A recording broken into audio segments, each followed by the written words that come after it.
अस्सलाम वालेकुम नाज़रीन सामिन, मैं हूं अब्दुल गफ़ार। नाज़रीन, नजम सेठी मीडिया की दुनिया में एक जाना पहचाना नाम।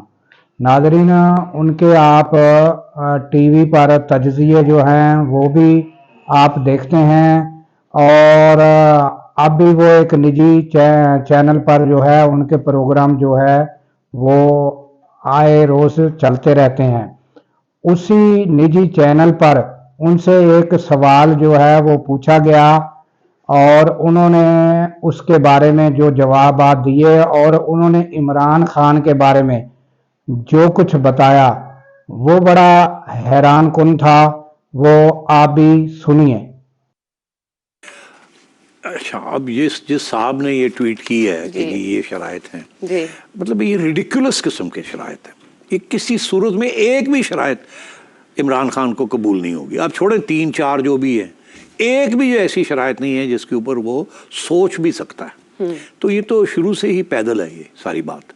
इस पर कोई वज़न नहीं है कि इतनी बेवकूफ़ है इस्टेब्लिशमेंट जो कि इनको खान साहब को ये शराइत दे रही है कि आप बड़ी गाला में आराम से 3 साल रहेंगे और फिर आप फारग हो जाएंगे और आपको हम 3 नाम देंगे। यार रिडिकुलस, ऐसे नहीं होता। इस किस्म की शराइत नहीं रखी जाती। आप खान भी एक मंझावाब सियासी खिलाड़ी बन गया और उसको पता है उसकी जो सपोर्ट बेस है स्ट्रॉन्ग, तो वो तो बिल्कुल खेलेगा वही गेम कि सॉरी, कोई अपॉलॉजी मैंने नहीं करनी, मैंने कोई बैक ट्रैकिंग नहीं करनी, मैं I am young enough, fit enough, मेरा सपोर्ट बेस है। आप कितना अरसा खींच लेंगे ऐसे? तो देखिए, तो तारीख यही बताती है ना कि आप कितना अरसा खींच भी लें। जब तक अवाम आपके साथ, आपके अवाम अवाम के दिलों में आप बैठे हुए हैं ना, उस वक्त तक कुछ नहीं हो सकता। किस्म की पेशकश हो सकती है, मगर मेरा ख्याल है एस्टैब्लिशमेंट को इस बात का भी पता है कि खान के साथ वो काम आप नहीं कर सकते जो आपने नवाज शरीफ के साथ किया था। नाज़रीन, आपने नजम सेठी की बातें सुनी।